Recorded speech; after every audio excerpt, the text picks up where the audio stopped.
Bismillahirrahmanirrahim. Assalamualaikum warahmatullahi wabarakatuh.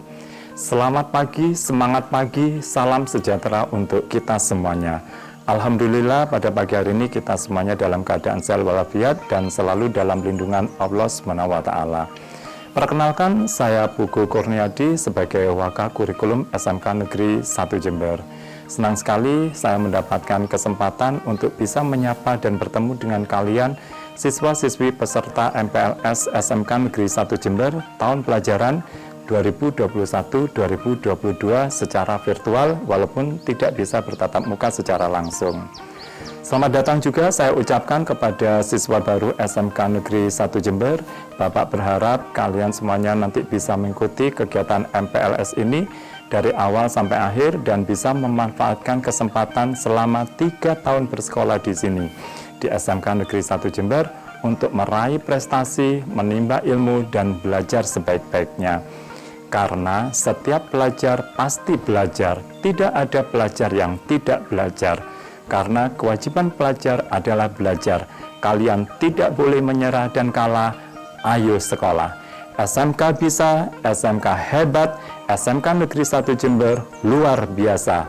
Wassalamualaikum warahmatullahi wabarakatuh.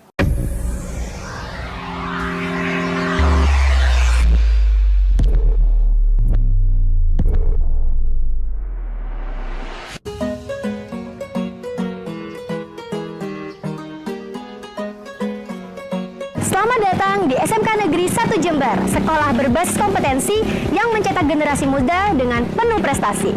Oke, perkenalkan, saya Ibu Velia ingin mengajak peserta didik semua, khususnya siswa baru peserta MPLS untuk mengenal sekolah kita tercinta dengan lebih mendalam lagi. Video ini dikhususkan untuk kalian semua agar bisa mengenal sekolah secara virtual. Sekolah kita memiliki banyak sekali sarana dan prasarana. Ada lapangan basket, ada perpustakaan, musola, ruang UKS, kantin, dan banyak lagi prasarana dan sarana yang sangat modern sekali. Penasaran seperti apa? Ayo ikuti saya. Sekarang saya berada di salah satu taman di SMK Negeri 1 Jember. Taman ini terletak di bagian depan sekolah. Tata letak dan penyusunan yang sangat profesional menjadikan taman ini sangat cocok untuk pembelajaran outdoor. Sehingga proses belajar mengajar menjadi lebih menarik dan menyenangkan. Oke, di bagian kiri saya terdapat musola.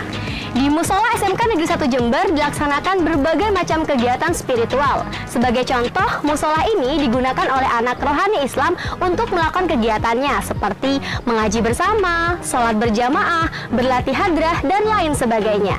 Jadi, untuk para peserta didik SMK Negeri 1 Jember tidak perlu keluar sekolah untuk sholat berjamaah karena musola ini menyediakan fasilitas yang sangat lengkap mulai dari tempat wudhu, mukenah, sarung, dan lain sebagainya. Sehingga pembelajaran dapat lancar, ibadah tetap istiqomah. Oke, selanjutnya mari kita mengenal SMK Negeri 1 lebih dalam lagi.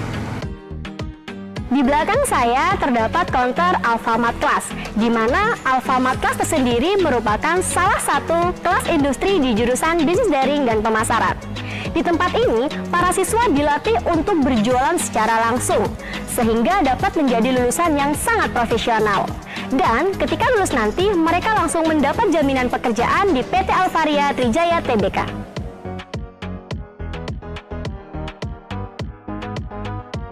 Saat ini, saya berada di lobi SMK Negeri 1 Jember. Ruangan bernuansa keren ini sangat cocok dijadikan sebagai ruang tunggu bagi para tamu yang datang ke sekolah kami. Tamu yang datang akan langsung disambut oleh resepsionis yang berasal dari jurusan otomatisasi dan tata kelola perkantoran. Pelayanan terpadu dan ramah adalah moto sekolah kami.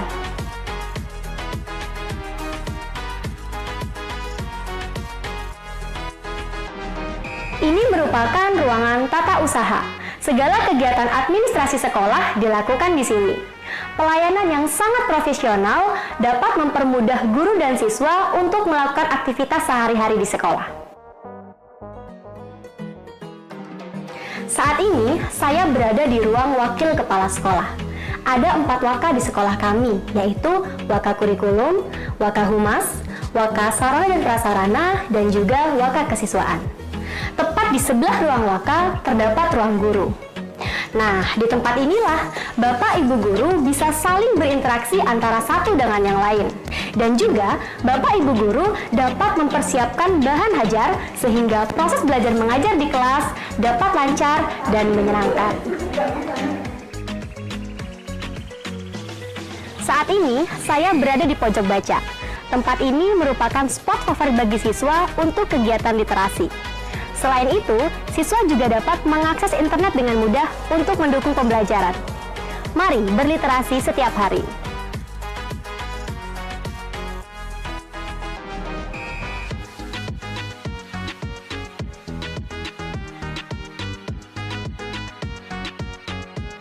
Saat ini saya berada di lapangan olahraga. Nah, di tempat inilah para siswa dapat melakukan berbagai jenis olahraga seperti main basket, main futsal, dan juga main voli. Selain itu, pelajaran olahraga dapat dimaksimalkan di tempat ini.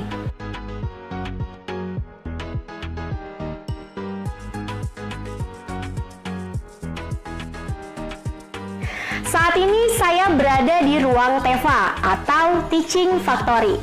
Nah, produk unggulan dari TEFA sekolah kami berupa batik. Batik yang kami buat merupakan hasil karya siswa-siswi SMK Negeri 1 Jember, sehingga siswa-siswi dapat dengan bebas menuangkan imajinasi mereka dalam wujud batik. Sekarang saya berada di Lab Akuntansi dan Keuangan Lembaga. Tempat ini merupakan tempat favorit bagi anak akuntansi untuk belajar dan berlatih menjadi akuntan yang profesional. Sekarang saya berada di Lab Bisnis Daring dan Pemasaran. Di lab ini, siswa pemasaran dilatih untuk dapat terjun langsung ke dalam dunia bisnis baik secara online maupun offline, sehingga siswa dapat belajar dunia bisnis secara global.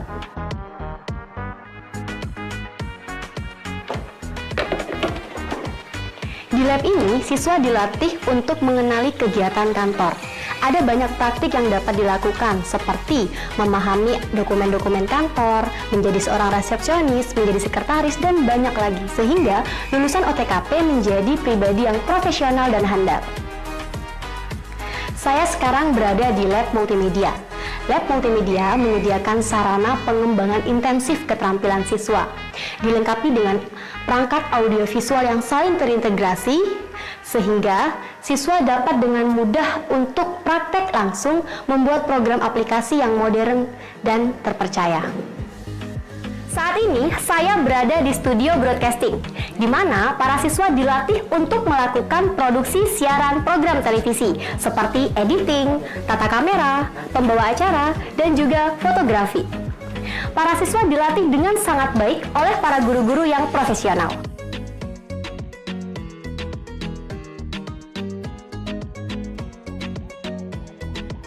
Nah, itu tadi merupakan fasilitas-fasilitas yang ada di SMK Negeri 1 Jember.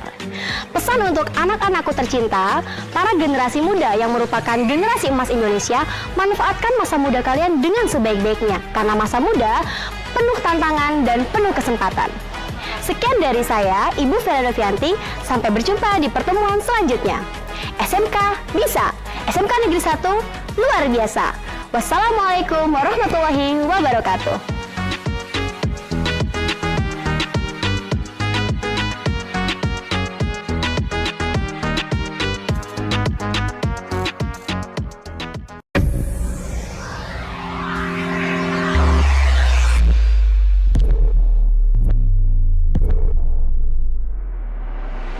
Assalamualaikum warahmatullahi wabarakatuh.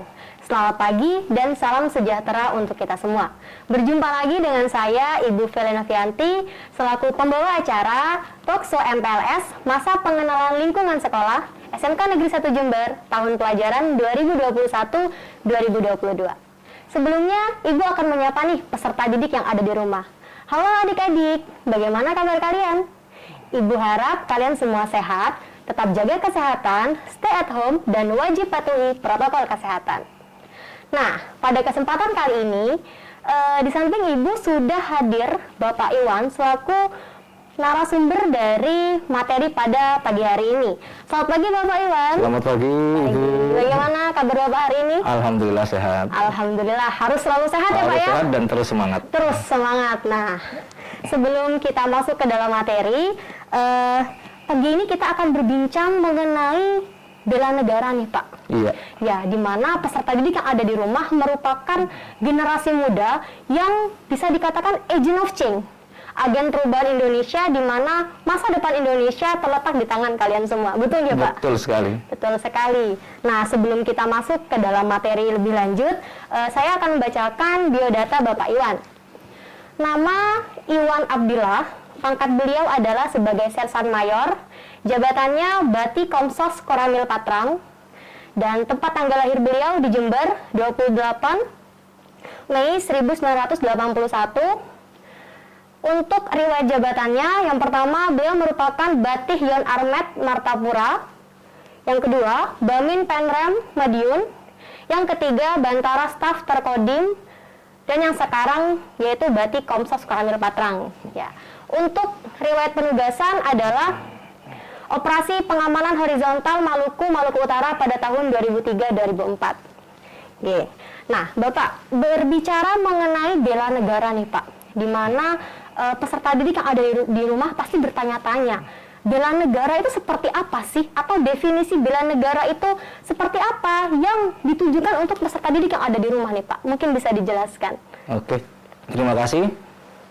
Jadi bela negara, kita ke definisinya dulu ya.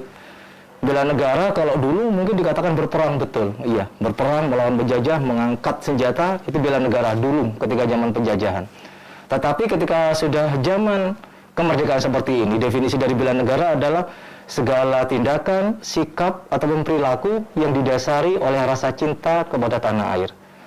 Apapun yang dilakukan dengan rasa cinta tanah air itu merupakan bela negara. Kalau bagi adik-adik yang sekolah, belajar rajin itu merupakan bela negara. Mengikuti arahan guru itu bela negara.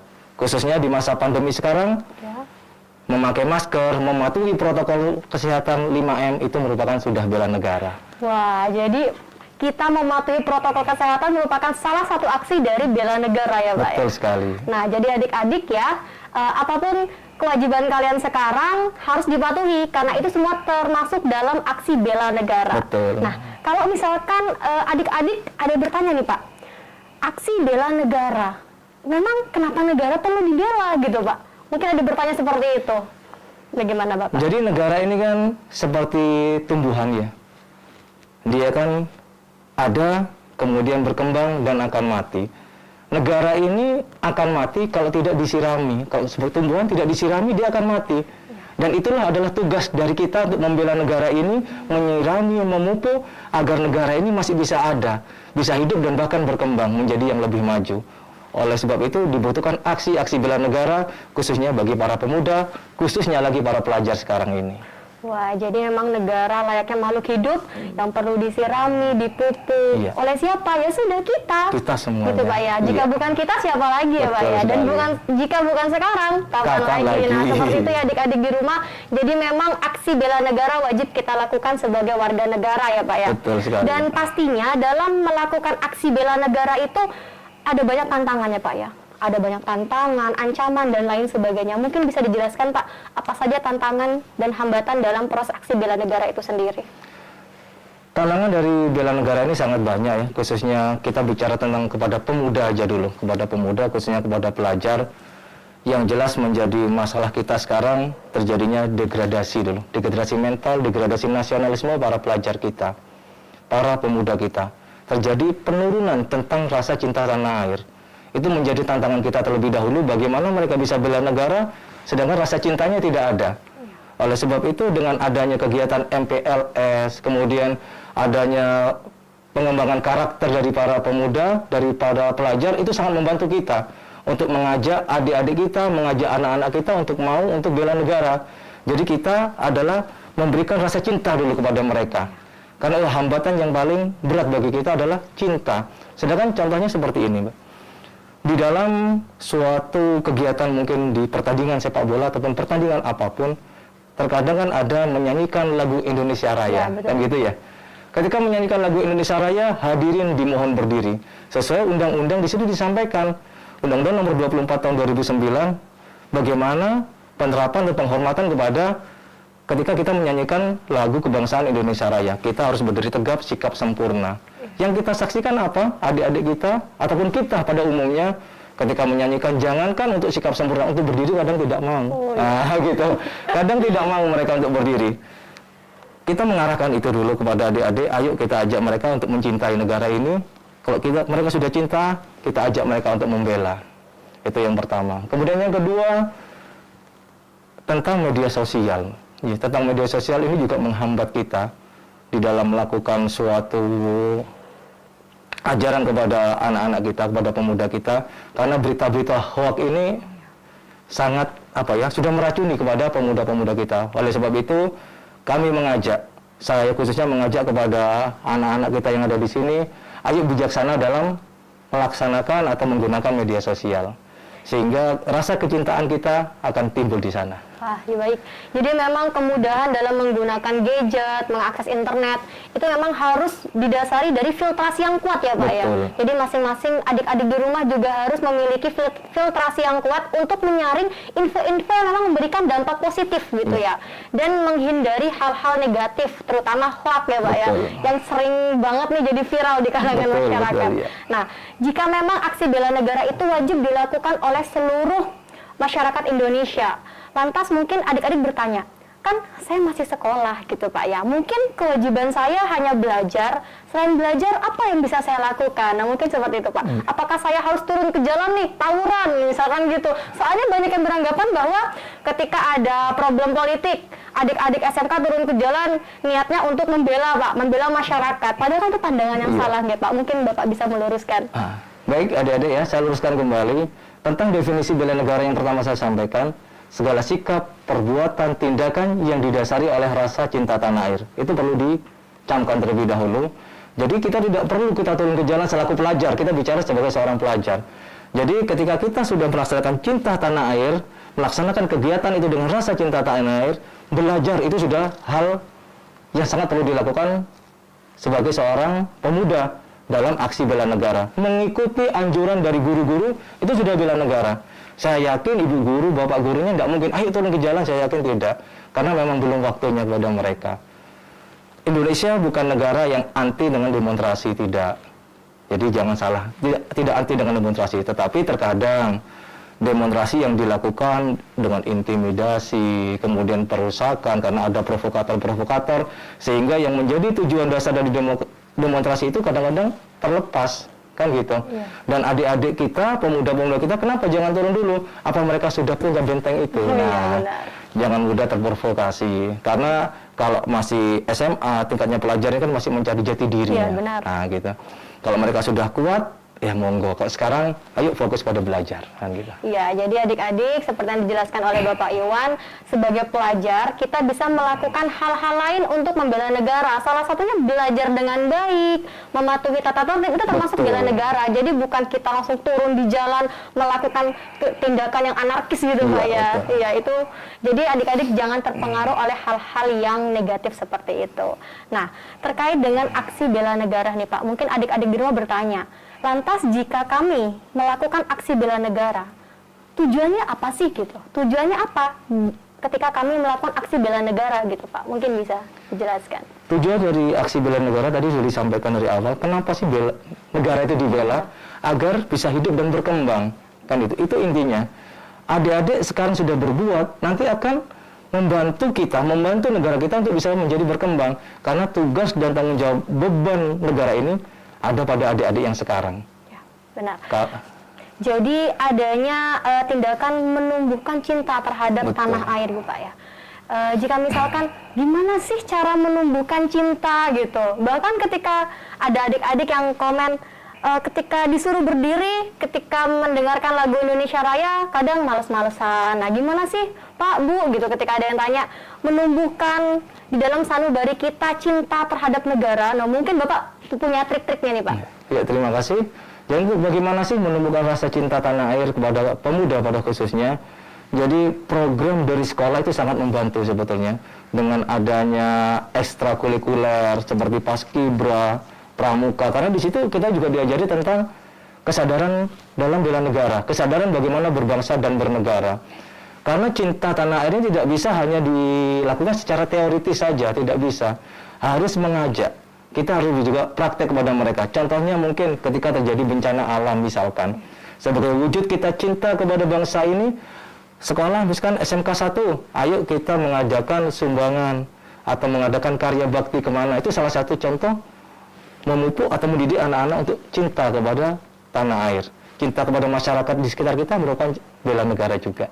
Oke, jadi perlunya sinergitas nih Pak ya, antara peserta didik, sekolah, orang tua dan juga lingkungan. Betul. Untuk membangun sifat dari bela negara itu sendiri. Jadi Betul. tidak hanya dari satu sisi saja Pak, Iya. jadi semua sisi, semua pihak harus bersinergi. Betul. Agar bela negara dari masing-masing individu bisa dimiliki oleh masing-masing insan seperti itu. Nah, berkaitan dengan bela negara nih Pak, kita tahu bahwa Indonesia merupakan negara kepulauan yang sangat banyak memiliki mineral, energi, sumber daya alam, sumber daya manusia yang sangat melimpah gitu Pak ya. Dan diharapkan adik-adik di rumah sebagai generasi muda itu bisa meneruskan atau bisa memanfaatkan sumber daya alam yang Indonesia miliki. Namun seperti yang kita ketahui, banyak adik-adik yang hanya mendengar selentingan, oh Indonesia dieksploitasi nih, oh Indonesia dimanfaatkan oleh asing nih. Betul. Nah, adik-adik mungkin sempat mendengar itu semua. Jadi bagaimana sih biar kalian tuh percaya bahwa kalian itu adalah masa depan Indonesia yang nantinya akan diberi kesempatan untuk meningkatkan semua sumber daya alam itu, Pak. Mungkin bisa diyakinkan lagi adik-adik. Jadi adik-adik bukan hanya sekedar meningkatkan, adik-adik bahkan akan bisa menjadi pemimpin bangsa ini nantinya, kan gitu. Betul, Indonesia ini penuh dengan sumber daya alam, sangat melimpah. Oleh karena itu makanya banyak negara-negara asing ingin masuk kepada Indonesia. Itu sangat benar sekali. Tugasnya sekarang adalah adik-adik yang ada di rumah, ayo kita belajar bagaimana kita jangan menjadi tamu di tanah sendiri. Bagaimana kita bisa mau melawan kekuatan-kekuatan asing karena mereka sudah pintar, mereka ahli dalam profilnya itu. Kalau kita hanya belajarnya malas, bagaimana mau bisa mengimbangi dia? Kita bisa melawan dia. Sebagai seorang pelajar, ayo giat belajar sekarang, lawan ilmu mereka sehingga kita bisa meningkatkan atau bahkan bisa menjadi pemimpin di bangsa ini. Nah, jadi memang mencintai budaya gitu ya, mencintai karya anak bangsa itu termasuk dari aksi agar kita tidak terpengaruh atau tidak diambil alih oleh bangsa asing seperti itu Pak ya. Nah, seperti yang kita ketahui, mulai dari hal-hal yang berkaitan dengan kehidupan peserta didik nih Pak. Adik-adik mungkin lebih suka produk-produk impor nih Pak. Nah, itu merupakan salah satu godaan-godaan. Bagaimana produk impor tuh lebih murah dan lain sebagainya. Nah, mungkin Bapak bisa memberikan pengertian bagaimana biar kita tuh lebih cinta terhadap produk dalam negeri. Cinta produk-produk Indonesia itu juga merupakan aksi bela negara sebetulnya. Dan secara tidak sadar itu merupakan aksi bela negara. Jadi bagi adik-adik, kalau kita punya uang ataupun kita punya rezeki, kita ingin makan ya.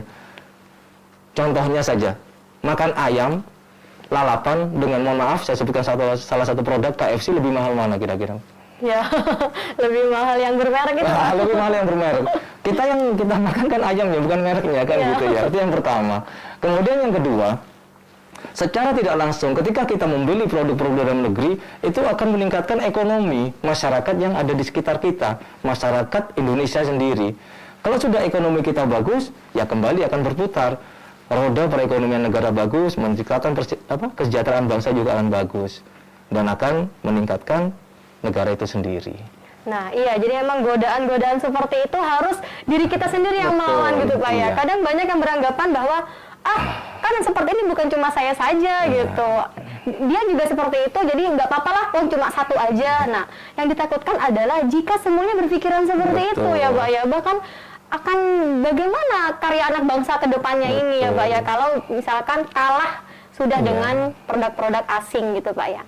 Nah, itu merupakan salah satu tantangan yang cukup berat ya Pak ya, yang sangat dekat dengan adik-adik, yaitu bagaimana mencintai produk-produk dalam negeri. Nah, mungkin Bapak bisa memberikan solusi-solusi nih bagi adik-adik di rumah agar tidak terpengaruh secara instan dari pengaruh-pengaruh luar atau bisa memperkuat filtrasi Pak. Iya. Bagaimana? Tapi sebelum saya jawab itu saya tertarik dari omongan dari Ibu tadi. Iya, kalau yang berpikir satu saya, kan gitu. Kita berpikir yang sedikit realita di lapangan ketika terjadi banjir. Karena beberapa bulan yang lalu kita kan terjadi banjir di sini. Iya. Karena apa? Karena satu orang membuang sampah di sungai. Benar. Kalau satu orang membuang sampah iya, tapi berapa ribu orang yang membuang sampah di sungai, sehingga terjadilah banjir. Sama ketika tadi disampaikan, iya kalau satu orang yang membeli produk luar negeri, tapi kalau 10, 100 bahkan 1000 orang bagaimana? Itu ya. Kemudian terkait dengan pertanyaannya bagaimana sih untuk meningkatkan kepercayaan kita kepada produk-produk dalam negeri? Yang pertama juga kita harus meningkatkan sumber daya dari apa yang kita buat. Jangan hanya asal jadi. Jadi ada faktor intern dan juga faktor ekstern kan gitu. Bagaimana kita mau memilih barang kita kalau barangnya juga nggak bagus kan gitu. Ini tugas adik-adik semuanya sebenarnya. Kalau nanti menjadi seorang pengusaha, ya tingkatkan apa yang menjadi usahanya itu. Jangan hanya asal jadi, tapi harus bisa mempunyai daya saing yang bagus. Kemudian yang kedua, kita harus berpikir yang tadi saya sampaikan, ketika kita membeli barang-barang produk dalam negeri, itu akan sangat membantu negara kita dalam segi perekonomian. Gitu itu. Ya. Jadi ketika kita membeli produk dalam negeri turut membantu perekonomian Indonesia ya Pak ya, khususnya untuk para pelaku UMKM seperti itu adik-adik. Jadi memang kita harus membiasakan diri lah, jangan tergiur dengan produk-produk murah, tapi dampak ke belakangnya harus kita pikirkan. Dari sekarang adik-adik yang masih berstatus pelajar hingga nanti menjadi seorang pekerja dan bahkan sebagai pemangku kepentingannya Pak ya. Betul. Nah, dan adik-adik di sini juga memiliki pemahaman bahwa aksi bela negara secara umum itu merupakan seperti yang tadi kita jelaskan di awal, saya masih belum memiliki porsi yang penuh. Nah, selalu seperti itu Pak. Porsi saya hanya rajin belajar, hanya patuhi aturan dari sekolah dan guru serta orang tua. Jadi ketika ada info atau ada kebijakan dari pemerintah, adik-adik merasa antipati atau merasa belum waktunya, jadi saya udah tidak mau mengurusi masalah negara nih. Nah mungkin tadi aksi yang terlalu tebabas gitu Pak ya. Misalkan saya kan nggak boleh turun di jalan, jadi saya nggak mau nih dengar info terkait Indonesia ke depannya, entah Indonesia nanti bagaimana. Saya antipati nih, tugas saya cuma belajar di perpustakaan. Nah ada mungkin yang seperti itu Pak ya, yang terlalu antipati bener karena mungkin takut nih. Nah mungkin Bapak bisa meluruskan. Ya, terima kasih. Jadi kalau kita terlalu antipati dengan apa yang terjadi, itu juga tidak benar. Jadi tetap kita harus mengikuti perkembangan apa yang ada dalam Indonesia ini khususnya ya. Kalau kita ada di Jember ya bagaimana yang ada kejadian di Jember, kita harus mengikuti. Karena kalau kita tidak mengikuti apa yang terjadi, nanti kita juga akan menjadi salah. Contohnya seperti ini. Sekarang kita dari masa pandemi ya gitu kan Bu ya. Harapan kita semua, pemuda ini bisa menjadi penggerak sebetulnya di dalam sekolah, dalam lingkungan keluarga, maupun di lingkungan masyarakat. Jangan kita antipati dengan apa yang namanya pandemi COVID-19 ini. Jadi harapannya pemuda bisa menjadi penggerak, promotor. Ayo di rumah Bu, pakai maskernya. Di lingkungannya ajak kawan-kawan pakai masker. Itu merupakan aksi bela negara yang sudah sangat bagus, sangat istimewa. Kalau mereka tidak mau tahu, terjadi pandemi, mereka tidak akan mau pakai masker jadinya kan gitu. Karena tidak tahu apa yang terjadi sekarang kan gitu.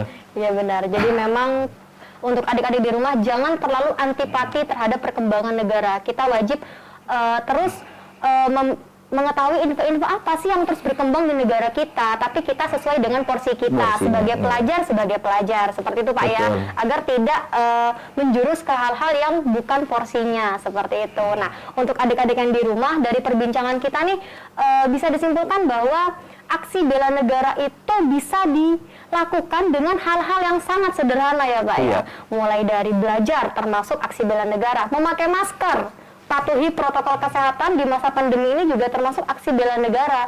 Jadi ada banyak hal yang mungkin tidak adik-adik rasakan bahwa itu merupakan bela negara ya Bapak ya. Nah mungkin Bapak bisa memberikan pesan-kesan nih untuk adik-adik yang ada di rumah.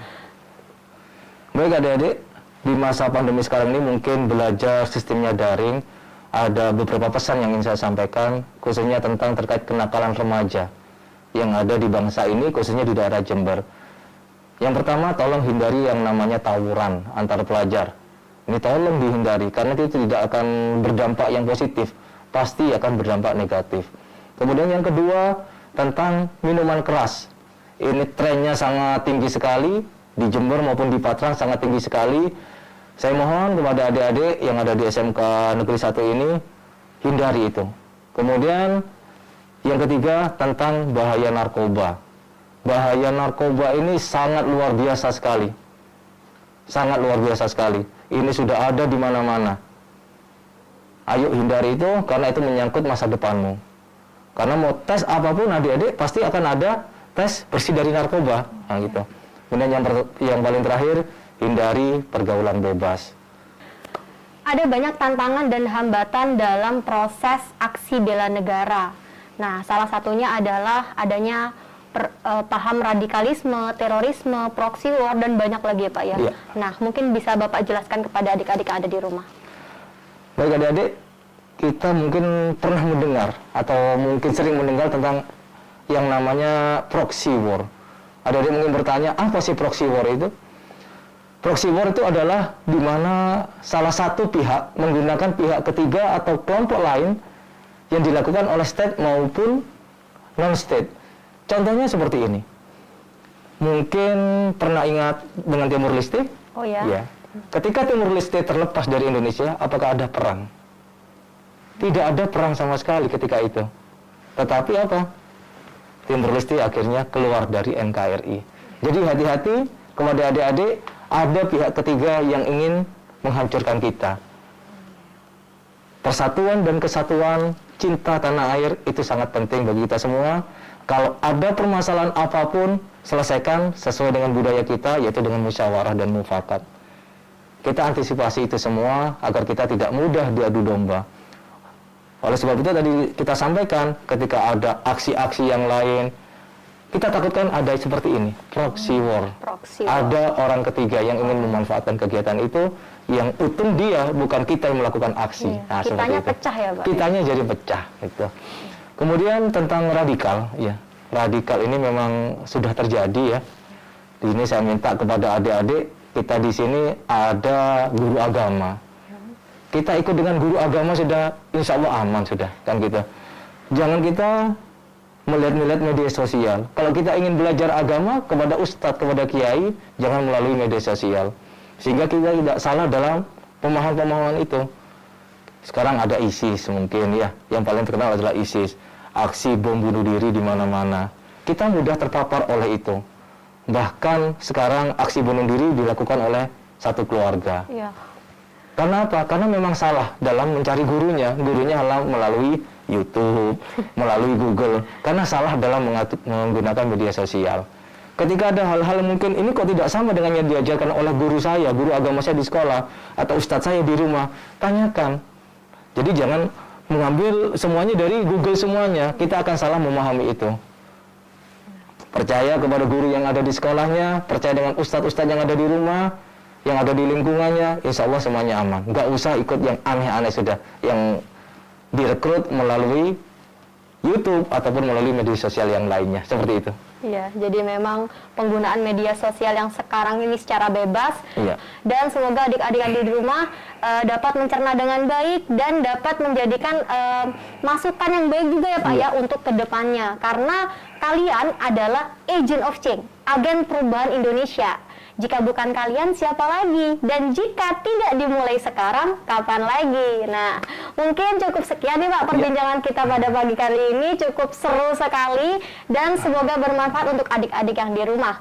Jadi dari kami, saya sendiri mohon pamit. Wassalamualaikum warahmatullahi wabarakatuh.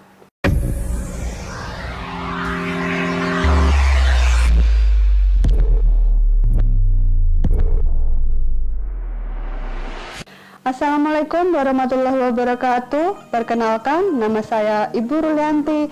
Saya adalah Kepala Perpustakaan di SMK Negeri 1 Jember. Selamat datang dan selamat bergabung di Perpustakaan SMK Negeri 1 Jember. Visi perpustakaan yang ada di SMK Negeri 1 Jember menjadikan perpustakaan sebagai sumber penelitian, pengetahuan, informasi, dan rekreasi. Sedangkan misi perpustakaan yang ada di SMK Negeri 1 Jember meningkatkan pelayanan kepada guru dan siswa melalui pelayanan prima, mendorong minat baca di kalangan siswa, meningkatkan sumber daya perpustakaan, serta sarana-prasarana yang menunjang minat baca, dan menumbuhkan gerakan literasi sekolah. Selama masa pandemi COVID-19, kami tetap melayani peminjaman maupun pengembalian buku pada hari Senin sampai dengan hari Jumat pada pukul 8 sampai dengan pukul 12. Di dalam perpustakaan SMK Negeri 1 Jember, kita memiliki banyak sekali variasi buku dan kategori-kategori buku. Di antaranya adalah buku filsafat, agama, bahasa Inggris, sosial, dan masih banyak lainnya. Selain memiliki banyak koleksi buku yang ada di dalam perpustakaan, kami juga memiliki mading perpustakaan. Bagi kalian yang berminat untuk bergabung di perpustakaan, kalian bisa menuangkan semua ide-ide kreatif kalian di mading perpustakaan.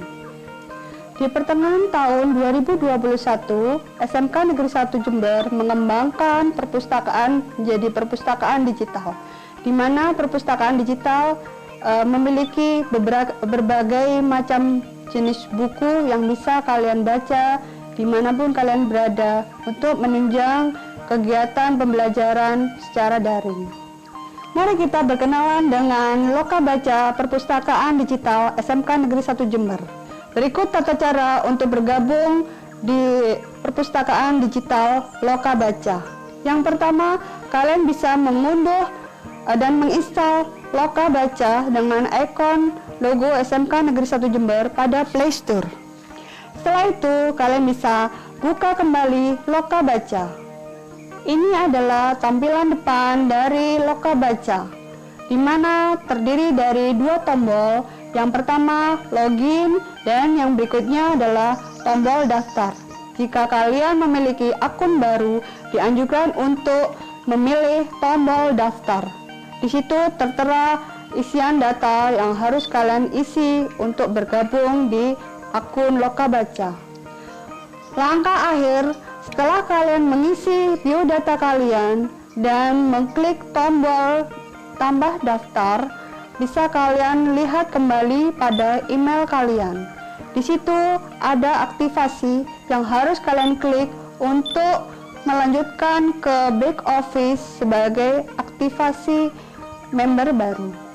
Setelah kalian mendapatkan aktivasi member baru dari back office, maka kalian sudah bergabung di Loka Baca dan kalian bisa menikmati buku-buku yang ada di Loka Baca.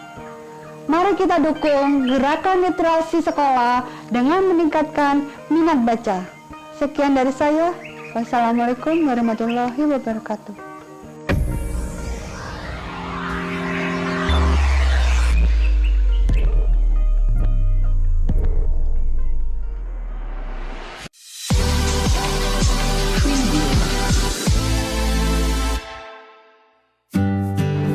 Berikut akan saya jelaskan tata cara memakai seragam putih abu-abu yang benar. Yang pertama, baju harus masuk ke dalam rok secara rapi.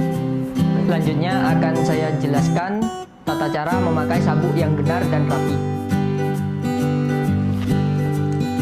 Masukkan dari sebelah kiri sampai melingkari pinggang.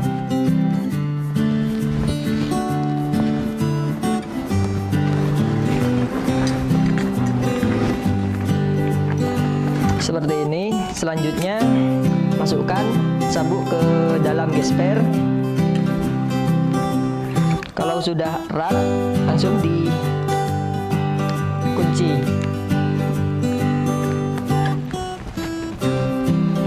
Akan saya jelaskan cara memakai dasi yang benar.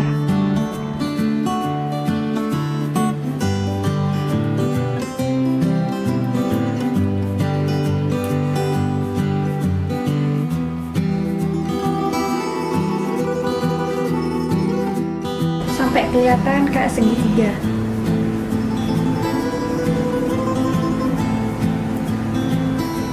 Lalu masukkan dasi ke dalam segitiga yang tadi.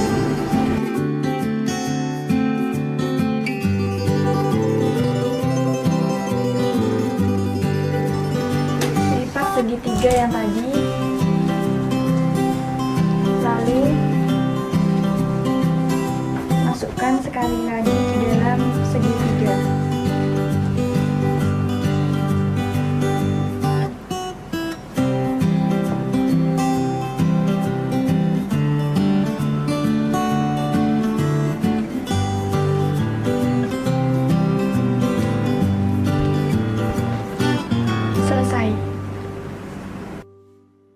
Berikut saya akan jelaskan tata cara memakai sepatu pelajar yang benar dan rapi.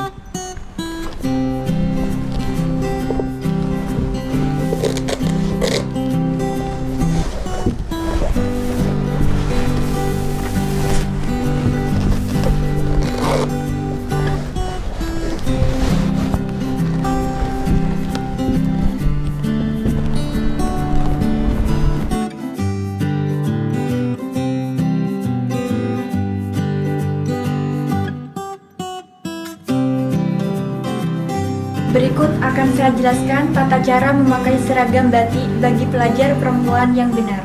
Berikut akan saya jelaskan tata cara memakai seragam batik bagi pelajar laki-laki yang benar.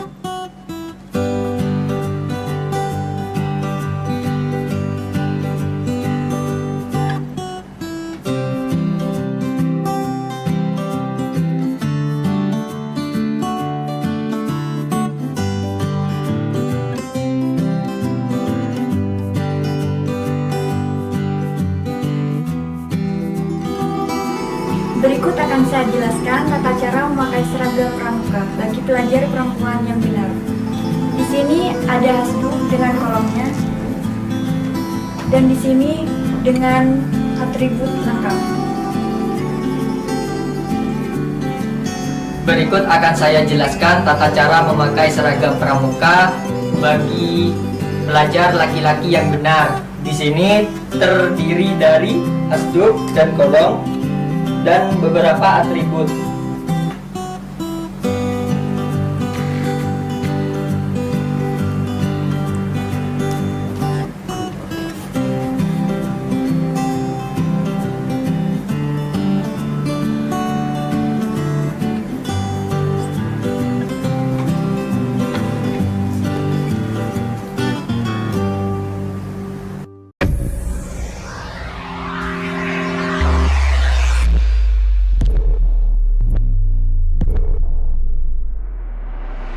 Assalamualaikum warahmatullahi wabarakatuh. Anak-anakku semuanya dalam keadaan sehat walafiat. Halo. Bismillahirrahmanirrahim. Alhamdulillahirabbil alamin. Anak-anakku semuanya, pada hari ini tanggal 16 bulan Juli tahun 2021, tepatnya hari Jumat, kalian semuanya tentunya sudah melaksanakan kegiatan MPLS, yaitu masa pengenalan lingkungan sekolah untuk siswa-siswa baru. Tentunya kalian sudah menikmati berbagai informasi yang diberikan oleh Bapak Ibu Guru, dan tentunya harapan dari saya sebagai kepala sekolah yaitu kalian sangat senang sekali atas informasi yang sudah didapat, dan sudah barang tentu anak-anakku semuanya itu menjadi bagian dari motivasi kalian di dalam belajar nantinya setelah kegiatan proses pembelajaran secara daring maupun secara luring nanti bisa dilaksanakan. Saya sangat berharap sekali pada anak-anakku semuanya dari masing-masing program keahlian, yaitu dari program kompetensi otomatisasi tata kelola perkantoran, program kompetensi keahlian bisnis daring dan pemasaran, kemudian kompetensi akuntansi keuangan dan kelembagaan, kemudian kompetensi usaha perjalanan wisata, kemudian ada kompetensi multimedia, dan ada kompetensi produksi program dan siaran televisi. Tentunya ini semuanya anak-anakku yang sudah kalian ada di dalamnya. Saya sangat berharap sekali kalian semuanya nantinya belajar dengan sungguh-sungguh untuk mempersiapkan diri kalian ke depan setelah lulus bisa bekerja dengan baik. Itu yang bisa saya sampaikan, dan berbahagialah selalu kalian semuanya di dalam mengikuti kegiatan belajar mengajar di SMK Negeri 1 Jember dengan segala fasilitasnya, tentunya itu adalah harus kalian manfaatkan dengan sebaik-baiknya. Salam sehat, salam bahagia, dan tentunya pada hari ini menjadi hari terakhir kegiatan MPLS, dan secara resmi saya menyatakan dengan membaca Alhamdulillahirabbil alamin, kegiatan MPLS SMK Negeri 1 Jember dinyatakan ditutup. Sekian, terima kasih. Salam SMK hebat, vokasi jaya, SMK 1 luar biasa. Billahi taufiq wal hidayah. Assalamualaikum warahmatullahi wabarakatuh.